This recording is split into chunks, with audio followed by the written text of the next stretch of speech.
akan mendapatkan rizki, akan mendapatkan hasil dari apa yang telah ia usahakan dengan sungguh-sungguh.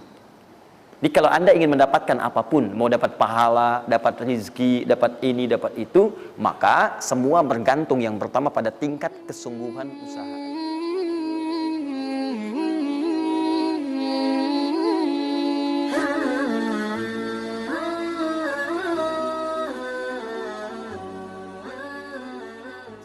Sudah? Saya mulai ya. Nah, ini saya harus selesaikan ini. Kita sepakat dulu sampai jam berapa kita? 11. Oh enggak, kalau Anda mau sampai jam 11 silakan saja. Saya setengah 10 selesai lah. Karena ini pembuka ya, pembuka. Ke depan kita akan lebih kompleks karena saya pengen ini dicoba sampai sepekan. Nanti akan melahirkan perubahan. Karena ke depan kita akan bicara tentang riba, tentang macam-macam ya. Itu perlu lebih fokus lagi. Ini yang dasar untuk sepekan dulu. Siap ini ya? Yuk kita mulai. 1. Rizki lewat ikhtiar atau usaha. Saya boleh teman-teman sekalian buka ini ya? Ini udah? Ya. Udah. 1 yang lewat usaha itu ikhtiar. Ya, buka Quran surah 39, Quran surah 53 ayat 39. An-Najm ayat 39. Wa allaysa lil insani illa ma sa'a. Wa allaysa lil insani illa ma sa'a. Wa allaysa lil insani, bahkan setiap manusia itu, awas, illa ma sa'a, akan mendapatkan rizki, akan mendapatkan hasil dari apa yang telah ia usahakan dengan sungguh-sungguh. Jadi kalau Anda ingin mendapatkan apapun, mau dapat pahala, dapat rizki, dapat ini, dapat itu, maka semua bergantung yang pertama pada tingkat kesungguhan usaha Anda. Usaha yang serius, yang sungguh-sungguh disebut dengan sa'a, yas'a, sa'yan. Sa'a, yas'a, sa'yan.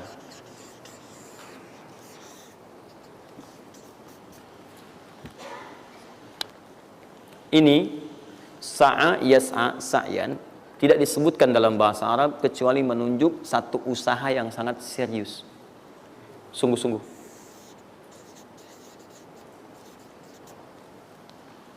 Rizki yang pertama ini sifatnya kata Al-Quran, langsung Allah yang menyampaikan.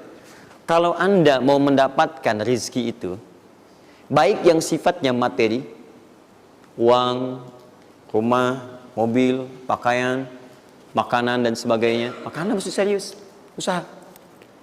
Usaha yang serius. Saya belum bicara bagaimana cara usahanya, tapi Quran ingin membangun komitmen dulu. Anda mau usaha enggak? Anda usaha, saya kasih kata Allah. Tapi kalau Anda enggak usaha, enggak akan turun rezeki. Ya, enggak ada rezeki turun dengan cuman diam aja, enggak ada. Anda mesti usaha.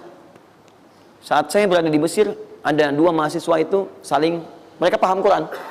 Mereka diskusi ingin membuktikan kebenaran Quran. Yang satu cara berpikirnya benar, yang satu keliru.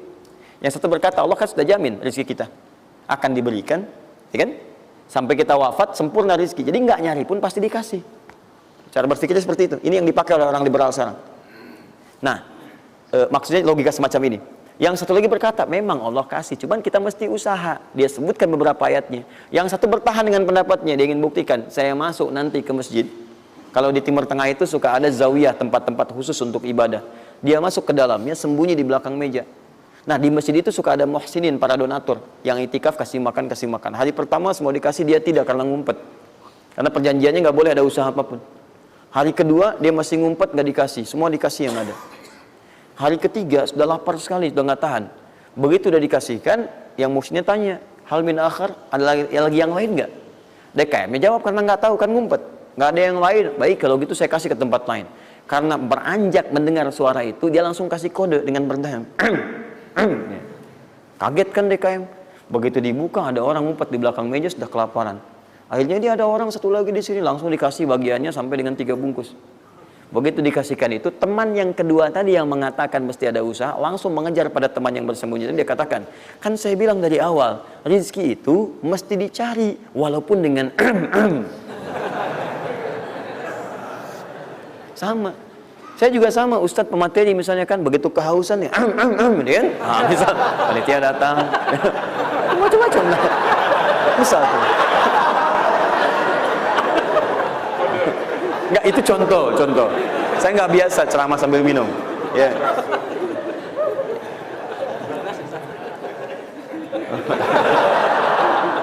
Jelas ya? Nah, jadi prinsip yang pertama, kita harus punya komitmen yang kuat dengan Allah. Kata Allah, kerja ya kerja. Kata Allah, usaha ya usaha, jangan diam. Di usaha itu sepanjang keluar yang disebut usaha dari dalam tubuh kita, kaki melangkah, tangan bergerak gitu kan, kemudian mulut berbicara, bersuara, atau telunjuk menunjuk aja, ada usaha, rezeki turun. Apa butuh pembuktian lagi? Tuh lihat di beberapa belokan-belokan tuh, cuman orang begini aja, prit, 1.000, makasih Pak, 2.000, makasih bos, ya kan, 5.000, paman. Om. Wah, jelas ya, paham ya? Nah, ini yang pertama, usaha yang serius. Nah, ini langsung dicontohkan oleh Allah. Bahkan kalau Anda serius, nah perhatikan, ini jejaknya langsung ditemukan dan diabadikan dalam Al-Quran. Ada beberapa tahapan yang mesti kita tahu. 1, 2, 3. Perhatikan cara keseriusan yang digambarkan dalam Al-Quran. Teman-teman, kalau saya sebutkan sa'ah dalam Al-Quran, mungkin agak banyak kita mencarinya, butuh energi. Tapi kalau saya ilustrasikan begini, antum insya Allah akan lebih cepat menemukan. Kalau kita haji atau umrah, kemudian ada ritual setelah tawaf, namanya apa? Sa'i. Apa itu sa'i? Tuh kan, lari-lari kecil. Kalau lari-lari besar, maraton. Kan sudah saya tuliskan di atas.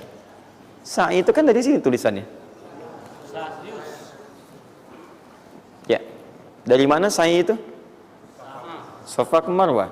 Ya, buka Quran surah kedua ayat 158, paling kiri di pertengahan.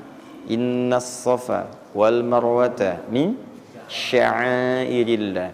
Faman hajjal bait aw i'tamara fala junaha alaihi ay yattawafa bihima. Man tatawwa khairan fa innallaha syakirun alim. Lihat sini. Ibadah ini kenapa dinamakan dengan sa'i? Dan sementara orang sekarang agak kurang tepat menerjemahkan dengan lari-lari kecil. Dalam bahasa Arab lari kecil itu bukan sa'i. Dalam bahasa Arab lari-lari kecil itu bukan sa'i. Ingat baik-baik kalimat ini. Kenapa dinamakan dengan sa'i? Karena di tempat ini pernah ada satu sosok yang sangat bersungguh-sungguh untuk berusaha. Sangat serius untuk mendapatkan rizki dari Allah Subhanahu wa taala. Sosok ini datang, diantarkan oleh suaminya. Kemudian ketika diantarkan, ternyata ini yang paling menarik. Ini yang saya berikan 3 panah ini. Diabadikan kisah ini di Quran surah ke-14 ayat ke-37. Pertama diantarkan. Ya, begitu tiba suami istrinya dengan anak yang baru lahir, tiba-tiba langsung bermohon kepada Allah. Perhatikan, bukankah Allah pemilik rezeki? Masih ingat tadi teori di awal? Pusat rezeki ada di mana?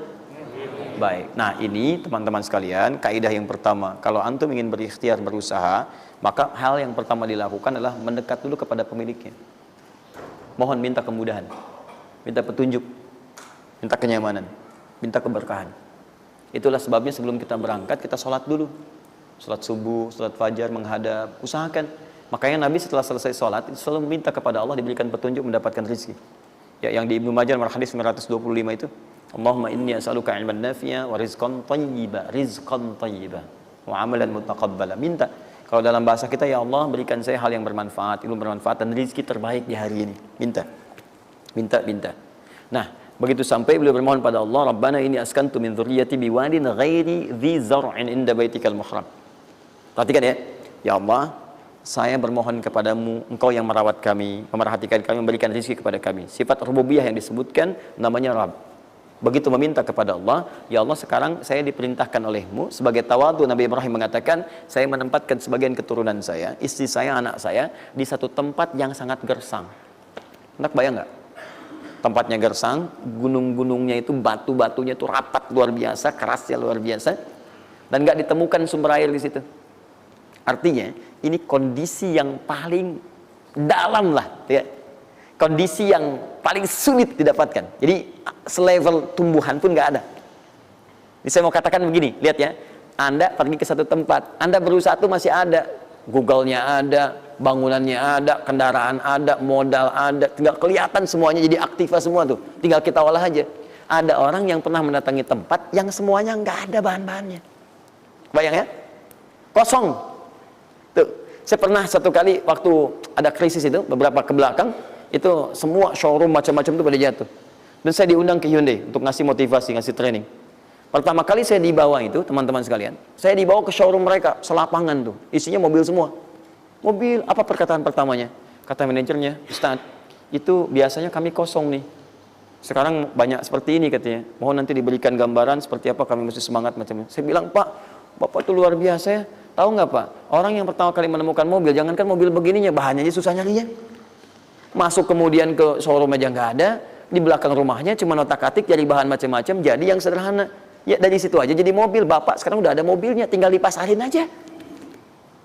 Nah sekarang banyak orang banyak mengeluh. Nabi Ibrahim dulu cuma bawa istrinya ke tempat yang gersang luar biasa, nggak ada potensi apa-apa, materinya kosong, itu gersang, tumbuhan nggak tumbuh. Apa yang terjadi? Begitu sampai di situ, satu kalimat ketika meninggalkan Ibrahim istrinya Sayyidah Hajar dengan anaknya Ismail alaihissalam, maka pertanyaan pertama dalam satu riwayat, ahadza min amrillah, apakah semua ini ketetapan Allah? Maka dijawab bala. Perhatikan prinsipnya, selama ini ketetapan Allah, maka Allah tidak akan menyia-nyiakan saya. Dan rizki telah Allah tetapkan kepada kita, maka Allah tidak akan pernah menyia-nyiakan kita. Paham ya? Jadi kalau Anda ditempatkan di kondisi apapun, bahkan mulai belum bekerja, baru lulus kuliah, bahkan mulai baru membuat satu bisnis misalnya, atau macam-macam halnya, ingat, ada yang lebih buruk kondisinya daripada Anda, yang semua bahannya bahkan belum didapatkan. Dan dia yakin dengan Allah. Sepanjang Anda punya Allah, maka semua akan mudah bagi Anda.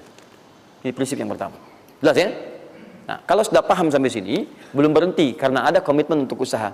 Apa usahanya? Maka Ismail menangis satu saat dan Allah tetapkan ASI-nya nggak keluar dari ibunya. Begitu tidak keluar, nah anak ini kan pasti bergejolak. Tangan bergerak, kaki bergerak, disimpan di bawah. Saat bergerak itu kakinya menghunjam ke tanah, tangan bergerak, nggak keluar apapun. Ibunya ini yang menempuh usaha yang sangat serius untuk mencari. Dia tahu kalau cuma diam nggak akan datang.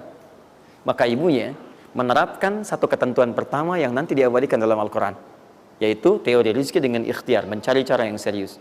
Nah, cuma apa yang akan kita keluarkan saat ini terlepas dari usaha apapun yang Anda kerjakan saat ini. Tapi teori dasarnya adalah ketika Anda menempuh usaha yang serius ini, ada beberapa tahapan yang mesti Anda lalui. Persoalannya, waktu saya sudah habis 9:30. Nah, saya mau minta sedikit aja, boleh nggak saya tambah 5-10 menit? Alhamdulillah. Nah, satu, saya agak cepat ya, saya agak cepat. Satu. Nah, yang pertama beliau lakukan, beliau kemudian mencari itu dengan semangat, naik ke satu bukit. Naik. Bukit apa namanya? Kapan bukit itu dinamai dengan Sofa? Ini persoalannya. Belakangan kan? Belakangan, setelah itu bukit Sofa. Dari mana munculnya Sofa? Sofa itu kan kalau kita gali dari akar katanya, ya berasal dari kata tasfiyah. Ya, Sofa, Yasfi, Sofyan, wa tasfiyatan, wa sofian, wa sufyanan. Kalau pakai sin, Sufyan, kalau pakai sod, Sufyanan. Sofiyun. Tasfiyah artinya menyaring sesuatu yang kotor, sehingga yang bersih aja yang kelihatan. Kalau Anda menyaring sesuatu, saring, bersihnya itu ada, kotornya hilang, dibuang. Itu namanya tasfiyah. Pakai ta, sod, fa, ya, ta. Ini hasilnya disebut dengan sofa. Orangnya disebut dengan sofi atau sufi, perempuannya disebut dengan sofia. Jadi kalau ada yang namanya misalnya sufi atau sofia, ini orang yang mampu menyaring segala yang kotor dalam dirinya sehingga yang keluarnya yang baik-baik aja. Kalau bicara ada yang provokasi, mau ngucapan yang kotor dia tahan, keluarnya yang baik. Mau melihat ada yang kotor dia palingkan, dia yang baik. Itu Sofia. Perempuannya, laki-lakinya Sofi, ya, atau Sufi. Baik. Nah, Sofa, kenapa disebut dengan Sofa bukitnya?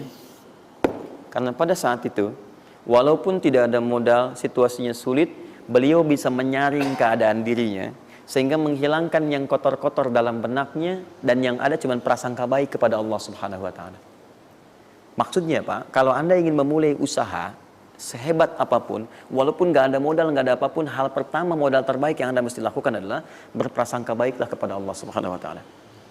Safa. Positive thinking kepada Allah. Allah sudah janjikan kepada saya, maka saya akan memenuhi apa yang Allah perintahkan dan akhirnya Allah memberikan apa yang dijanjikan. Sudah ya? Kalau Anda memulai dengan perasaan yang baik, yang positif, nanti Allah akan angkat Anda berada di puncak seperti Sayyidah Hajar naik ke atas bukit itu. Jelas ya? Dan perasaan Anda pun akan enak. Tapi kalau belum apa-apa Anda sudah negative thinking kepada Allah, maka mohon maaf, jangankan rizkinya, maka usaha Anda pun tidak akan maksimal, effortnya akan sangat kurang. Anda baru mau ke kantor, terus tiba-tiba melihat mendung, ya, terus orang udah mulai macet, terus negatif muncul di situ, ya mendung, macet. Terus apakah dengan mengatakan ya mendung dan macet, kemudian macet itu akan terurai, mendung itu akan sirna? Tidak. Sampai Anda bikin status pun nggak akan pernah kelar. Ceklik, hari ini Bekasi macet, terus Anda ngapain? Jadi kalau Anda mau mengawali sesuatu, maka positive thinking kepada Allah. Bismillah. Allah yang bikin mendung, Allah yang bikin terang, nggak ada bedanya. Bismillah, saya diperintahkan, saya jalan. Tak bisa, kemudian saya coba cari alternatif. Macam Anda usaha. Paham ya? Nah, kemudian, bukankah seseorang berusaha itu ingin mendapatkan sesuatu? Puncak hal yang diinginkan, yang diharapkan itu bentuknya rizki. Tapi sifat ingin mendapatkan sesuatu, puncaknya disebut dengan marwah namanya. Sesuatu yang sangat diharap, diinginkan, marwah. Perhatikan baik-baik. Ya. Saya mau tanya begini, dari sofa ke marwah, berusaha dengan serius Sayyidah Hajar. Lihat sini, sofa itu kan di atas kan, terus turun kan, turun, tahan sini. Begitu ke sini, ngelihat ada peluang di sini, terlihat seperti ada oase, maka dipercepat jalannya. Makanya di sini sekarang ada tanda lampu hijau. Ya, begitu nyampe sini untuk laki-laki lari-lari kecil, perempuan jalan cepat. Ini karena ibadah yang disebut dengan sa'i sering diartikan dengan lari-lari kecil. Ini berlari ini teman-teman, jalan cepat ibu. Ini sesungguhnya awalnya ini melihat di sini seperti peluang ada oase di sini di marwah, banyak air. Maka dipercepat jalannya. Sampai di batas ini ragu lagi, betul nggak ya? Apa cuma fata morgana? Tapi yang paling dahsyat adalah dia memastikan dengan ikhtiarnya. Saya mesti pastikan dulu, jangan menduga-duga. Dikejar sampai ke atas. Begitu kepastiannya tidak ada sama sekali. Ternyata fata morgana saja. Dari sini balik lagi, mungkin di sini ada. Ya, balik lagi ke tempat tadi, balik dilihat sini kayak ada betul di sini. Balik nyampe sini fata morgana. Bola balik, bola balik, bola balik sampai dengan 7 kali.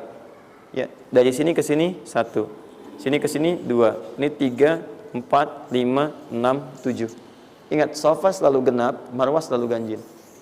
Kalau Anda umrah, kemudian tiba-tiba Anda merasa berakhir selesai, tapi posisi Anda di sofa, kemungkinan cuma 2. Kalau bukan Anda kurang, baru 6 kali, atau Anda terlampau soleh 8 kali.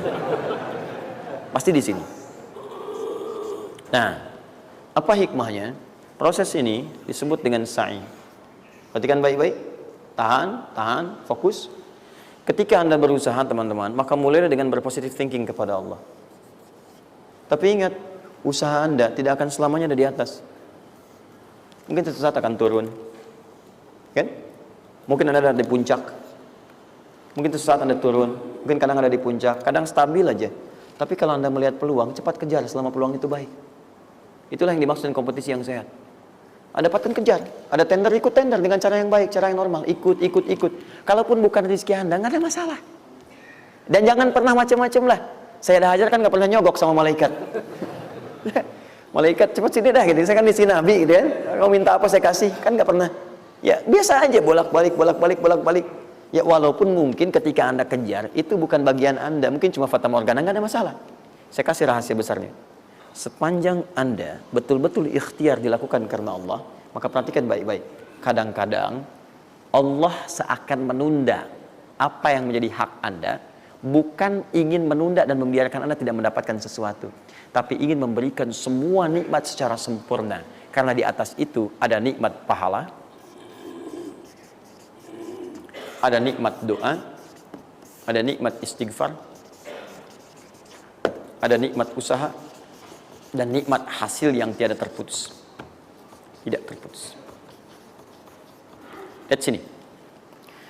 Kalau antum sehari berusaha, nggak dapat apa-apa.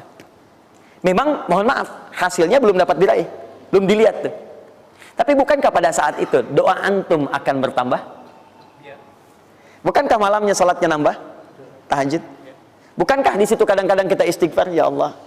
Teman-teman, bukankah istighfar menggugurkan dosa? Bukankah berdoa menambah harapan, mengakumulasikan sesuatu? Bukankah tahajud menambah pahala lagi? Kadang-kadang yang diinginkan oleh Allah pertama kali bukan dunia dulu. Ketika Allah mencintai seorang hamba, dia akan berikan pahala akhirat dulu.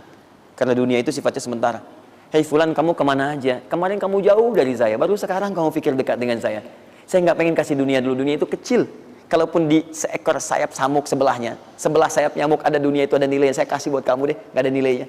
Ya, karena itu saya ingin kamu akhirat sempurna dulu. Saya ampuni dulu dosa-dosa kamu yang kemarin. Begitu sudah diampuni, hari kedua istighfar lagi diampuni, saya kasih pahala yang banyak. Begitu pahala udah dapat, dosa udah diampuni, baru dunia diakumulasikan. Karena hukum dunia itu, kalau antum usaha akan terus diberikan. Jadi nggak ada yang nggak dikasih. Jadi kalau antum sehari bekerja ini, kelihatannya nggak dapat apa-apa. Bukan nggak dapat apa-apa, disimpan untuk diakumulasikan. Nanti dosa antum tuh udah hilang, amalan udah banyak, antum dapat banyak. Kadang-kadang nggak sadar kalau saat dapat banyak itu sebetulnya itu hasil usaha antum sebelumnya. Itu teorinya begitu. Ya, jadi nggak ada yang nggak dapat apa-apa, semua akan dinilai. Sepanjang antum bergerak dikasih, dan antum buktinya hidup juga. Sampai ke hari itu kan masih hidup, bisa makan juga di hari itu, bisa beraktivitas juga, sehat juga dan sebagainya. Belum dapat apa. Makanya kata Nabi, yang hari itu ada makanan, dia orang kaya sebetulnya. Kalau besok masih ada lagi, kaya banget. Antum sampai sebulan masih ada cadangan. Kenapa kita mesti berkeluh kesah? Dan belum tentu hidup juga sampai besok. Yang antum mau ngumpulin apa? Nah, maka prinsip yang terbaik adalah ketika antum berikhtiar, ikhtiar usaha yang maksimal. Tapi jangan khawatir kalau antum kerja sehari nggak dapat, 2 hari belum ada usaha. Jangan khawatir teman-teman sekalian. Rumus yang mengatakan semua ketika badan bergerak maka rezeki dituliskan untuk keluar. Tapi kadang-kadang ada yang Allah inginkan lebih besar dari apa yang Anda harapkan. Apa yang Allah harapkan ikutkan ke situ, maka Anda akan mendapatkan akumulasi bagiannya. Itu yang dilakukan oleh Sayyidah Hajar. Begitu beliau kemudian naik ke Marwah, nggak dapat, naik ke Safa, nggak dapat. Apa pernah tertuliskan dalam riwayat sedikit aja Sayyidah Hajar mengeluh? Tunjukkan kepada saya kitab mana yang pernah menunjukkan riwayat ketika bolak-balik itu kemudian Sayyidah Hajar berkata, ya Allah, saya kan istri Nabi, saya kesini memenuhi perintahmu ya Allah, ini udah capek kenapa belum turun juga? Pernah nggak? Kedua, ketiga, keempat, kelima, sampai ke yang ketujuh. Begitu sampai di Marwah, baru kemudian diakumulasikanlah itu. Apa yang terjadi? Ibunya yang usaha bolak-balik. Akhirnya keluar dari mana? Anaknya, kakinya kemudian menghentak lagi. Tiba-tiba keluar air dari situ. Pertanyaan saya, ibu yang lebih tahu di belakang. Kan kalau anak itu sedang haus, pasti tangan kakinya bergerak kan? Kenapa saat pertama disimpan bergerak, airnya keluar? Sudah 7 kali bolak-balik, baru air keluar. Silakan lihat riwayatnya. Pada hentakan itu, ketika 7 kali ibunya bolak-balik, malaikat mengepakkan sayapnya. Itu yang menghantam air dan keluar air. Malaikat yang ditugaskan Allah memberikan rezeki namanya Mikail. Itu ada di Quran surah kedua ayat ke-98. Ya, man kana aduwwan lillahi wa malaikati wa rusuli wa jibril wa mikail. Mikail. Di antara tugas Mikail oleh Allah ditugaskan untuk memberikan rezeki. Yang paling menarik, perhatikan baik-baik. Begitu airnya keluar, ibunya sedang di Marwah, sedang berdoa nih. Makanya kalau sa'i di sofa ngadep ke kiblat berdoa dulu, ke Marwah ngadep ke kiblat berdoa dulu. Begitu sedang berdoa nyampe ke Marwah yang ketujuh, anaknya lebih kencang menangisnya. Ibunya mendengar suara nggak biasa, dikejar ke sini. Begitu kejar ada air. Apa kata ibunya? Lihat kalimatnya. Zam, zam, zam, zam. Ibunya tidak mengatakan ijma, tapi zam, zam, zam, zam. Zam itu artinya kumpul jangan berhenti, kumpul jangan berhenti, kumpul jangan berhenti. Sampai sekarang air itu tidak pernah berhenti. Perhatikan bagaimana akumulasi pekerjaan seorang ibu yang sangat serius menghasilkan rezeki bukan hanya untuk dirinya, untuk anaknya, cucunya, cicitnya, dan berganti generasi sampai kita sekarang. Kita aja ke zaman Nabi Muhammad, itu teman-teman sudah lewat 15 abad. Nabi Muhammad ke Nabi Ismail 29 generasi. Satu generasi bisa ribuan tahun. Nabi Muhammad ke Nabi Musa aja 2000 tahun, ke Nabi Isa 600 tahun. Sekarang ke Nabi Ismail 29 generasi. Muhammad bin Abdullah bin Abdul Muttalib bin Hashim bin Abdul Manaf bin Qusay bin Murrah bin Kilab bin Ka'ab bin Ghalib bin Fihir bin Malik bin Nadar bin Kinana bin Khuzaimah bin Mudrikah bin Ilyas bin Salam bin Nizar bin Mudar bin Ma'ad bin Addan bin Adi bin Adri, ya, bin Muqawwam bin Nahur bin Tari bin Ya'rub bin Yasib bin Nabit bin Ismail alaihissalam. 29 generasi. Yang bisa mengulang 29 ini saya bebaskan paspornya untuk menghafal Quran di pekan depan. Silakan. Boleh, silakan. Tapi kalau salah satu tambah 1 ayat. Jelas? Terakumulasi. Maka boleh jadi kita berusaha bekerja, sehari belum dapat, 2 hari dagang belum dapat, tenang. Begitu antum 3 hari, tiba-tiba dagangan diborong habis. itu sebetulnya usaha antum yang sebelumnya. Tapi antum dapat bonus ampunan dosa, pahala, macam-macam. Maka jangan mengeluh.